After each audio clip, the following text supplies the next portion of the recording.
লক্ষ্মীপুর জেলা থেকে আমরা অহিংস গণঅভ্যুত্থান বাংলাদেশে সংগঠক হিসাবে কাজ করি।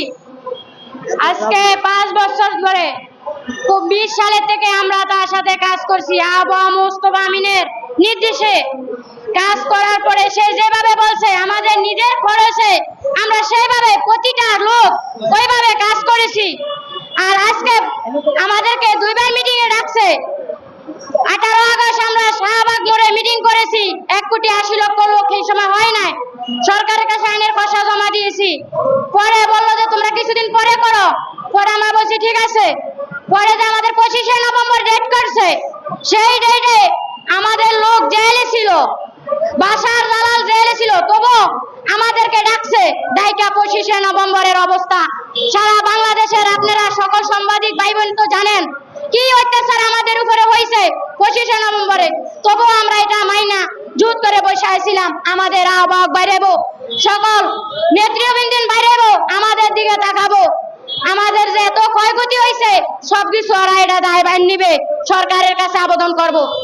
আমরা আজকে ওদের জন্য যত কোর্টে যে জায়গায় যাওয়ার সবের কাছে আমরা গেছি, সবে আমাদেরকে ভরসা দিয়েছে যে আপনাদের আবু মুস্তফা আমিন সাহেব বাইর হইলে, কেন্দ্রীয় নেতারা বাইর হইলে আপনাদের একটা না একটা সমস্যার সমাধান হবে।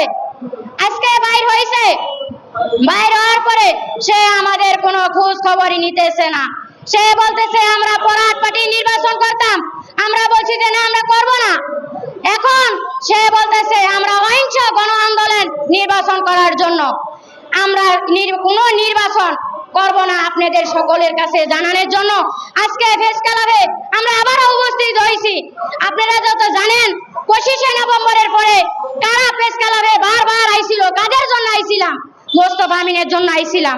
আজকে সেই মুস্তফা আমিন যদি এই জায়গায় খুন করে দিত আমাদের আত্মা শান্তি পাইতো। এত নির্যাতিতের ভিতরে টিকে থাকা আমাদের কোনো প্রশ্নই জাগে না, তাও সে করলো না। সে ঘুরিয়ে বলতেছে কালকে আমাদের এই যে লোক ফরহাদ হোসেনের কালকে সে একই কথা বলতেছে, তুমি বেশি বোঝো তুমি করো, তুমি বেশি বোঝো তুমি করো। তাকে অপমানি লাঞ্ছনা তার মেয়েরা তার ফ্যামিলির লোক সরকারে সবে করতেছে। আমরা পাবলিকেরও নির্যাতন সইব, আত্মীয় স্বজনেরও, শ্বশুর বাড়িরও, সারা বাংলাদেশের লোকের এই 1,80,00,000 লোকে আজকে স্যারেরও আমাদেরকে অপমানি লাঞ্ছনা করতেছে। এটা নিয়ে সরকারের কাছে আমাদের একটাই প্রশ্ন, আমাদের ক্ষয়ক্ষতি আমাদের মামলাগুলা দেখার জন্য আমরা অনুরোধ করছি সরকারের কাছে যে মুস্তফা আমিনের কেন আমাদের সাথে কাজ করেছে এটা যদি সে যদি একটু দেখে আমরা তাতে খুশি থাকবো। আমরা এটাই খুশি থাকবো। আমরা আর কোনো কিছু চাওয়া পাওয়া নাই, আমাদের সব কিছু শেষ।